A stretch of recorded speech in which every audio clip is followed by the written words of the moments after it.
প্ৰথমতে আপোনালোকক ধন্যবাদ যাচিছোঁ। মই আহি পেলাই নিজকে খুবেই এনেকৈ ভাল লাগিছে।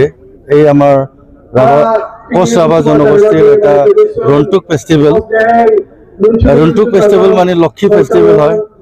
তেওঁৰ মাজতে ইমান এটা ডাঙৰ কালচাৰ আছে আৰু তেখেতসকলে ইমান ডিচিপ্লিনভাৱে কালচাৰটো চেলিব্ৰেশ্যন কৰি আছে দুদিন কাৰ্যসূচীলৈ।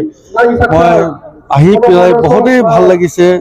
নিজৰ এটা কালচাৰ নিজৰ কিবাটো দেখাবও পাৰিছে। যিহেতু আমি এটা ট্ৰাইবেল মানুহ হয়, প্ৰত্যেকটা আমাৰ অসমৰ যিমান আমাৰ BTC যিমান ST বোৰ আছে নিজৰ এটা কালচাৰ থাকে। ঠিক তেনেকুৱা ধৰণৰ আজি আমাৰ কোচ ৰাভা জনগোষ্ঠী আছে নিজৰ কালচাৰৰ এটা ফেষ্টিভেল চেলিব্ৰেশ্যন কৰিছে দুদিনৰ কাৰণে।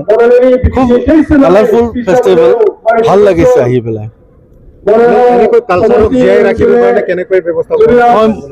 মই অলপ আগত মিটিঙত জড়িত মই তেখেতসকলক মই এটা অনুৰোধ জনাইছোঁ যে ঠিক আমাৰ 17 জানুৱাৰীত যিটো আমাৰ বাগৰুম্বা ঢৌ গুৱাহাটী সৰু সজাত এটা ডাঙৰ এটা বাগৰুম্বা ঢৌ আমি বড়ো জনগোষ্ঠী হিচাপত আমি পৃথিৱীত আমি দেখাবলৈ সক্ষম হৈছোঁ। ঠিক তেনেকুৱা ধৰণৰ আপোনালোকে আমাৰ অসমৰ ডক্টৰ হেমন্ত বিশ্ব শৰ্মা ছাৰৰ ওচৰত আপোনালোকক অনুৰোধ কৰিব বা আমাৰ BTC প্ৰধান শ্ৰীযুত হাগ্ৰামা মহিলাৰী ছাৰৰ ওচৰতো আপোনালোকে জনাব, যাতে আপোনালোকৰ জনগোষ্ঠী কোচ ৰাভাৰ জনগোষ্ঠীৰ আপোনালোকৰ ডান্স গ্ৰুপ বা কিবা এটা ডাঙৰ তেনেকুৱা ধৰণৰ পৃথিৱীত দেখাব পাৰে।